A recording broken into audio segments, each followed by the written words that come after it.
Hey, y'all. So, Venus in astrology is about your allure, it's about your aesthetic, it's about how you share your love and your aesthetic with other people. So, it rules our children, our love life, romance, creative endeavors, and also our aesthetic values and even money. Venus in Sagittarius is like go big or go home energy on all fronts. So it's like everything is a grand adventure to Sagittarius placements, and that includes Venus in Sagittarius or Venus in the ninth house. Venus in Sagittarius is like, I want to experience everything. I want to have an adventure. I want to travel. And I want somebody who lets me be free. Freedom is a big thing for Sagittarius, but especially Venus and Sagittarius, because they're not going to do well with like somebody like me who has a fixed Venus. Like I want someone to like be always like consistent and like I know what they're doing. But Venus and Sagittarius is like one minute I'm here, the next minute I might be in Mexico or I might be across the globe and I don't need to answer to you. I like Venus in Sagittarius for the sense that it really is fun, young energy. And you can even see like the Sagittarius vibe from the Pluto and Sag generation, right? Like you guys say what you think and you mean what you say. And like Sages are like that. They're not going to tiptoe around anyone to appease them. Like they're kind of a little more I don't want to say they don't understand social graces. They just don't really like they don't really care about it as much. You know what I mean? Venus and Sag, it's like what would be a normal way to go about a relationship may be more like free or open with Venus and Sag. So with the mutable Venus placements like Venus and Pisces, I feel like these Venuses, I'm not going to say that they would not like want to be monogamous, but I feel like there's more fluidity in their romantic styles and like their love life and like even like sexuality. And I've yet to see a chart that's exactly the same. And I've seen thousands of charts over the years of people's birth charts. And sometimes people have the same big three, but they still are going to have different planets in different houses unless they were born like in the same hospital, same year, same time, that sort of thing. So house placements do matter. So they need freedom. That's the most important thing. I'm not saying that a Venus and Sag can't settle down.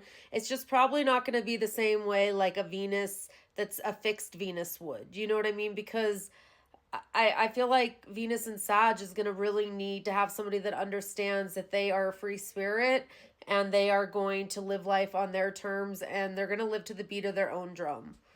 I mean, Sagittarius, after all, is a fire, but having Venus there and with Sag, it's like it's fiery. It's like people are attracted to you. Like you have this like fiery, like, ooh, like that person's confident. What do they have? I don't know. Like it's kind of the same vibe that Leo and Aries give off. Like the fire placements give off this aura of like confidence, even if they're not.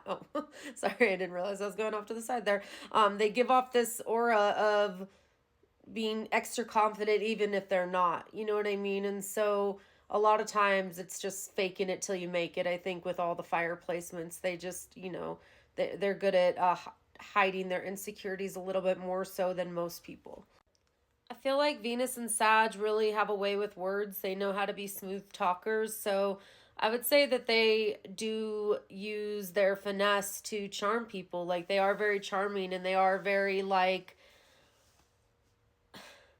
they just have this like golden touch where it's like they have a lot of luck on their side.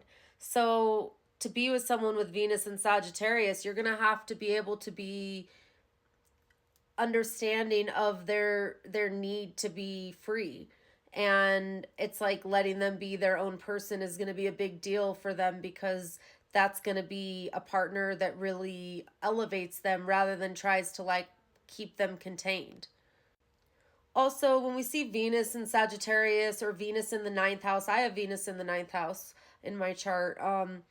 You'll see people that are more culturally open, like people that are more open to different cultures, different schools of thought, like the higher mind. The ninth house is like higher education, but it's also like philosophy and it's like things like astrology, numerology, metaphysical. It's more like how do you live life and maybe for some that's religion, like it just depends on how you view life, and like the lens you use life to look through. Sagittarius is actually a pretty like philosophical and spiritual placement in general. Like they ponder life's deeper matters. They're not as intense as the eighth house, but they're a neighboring sign, so they are in this lifetime looking to look within.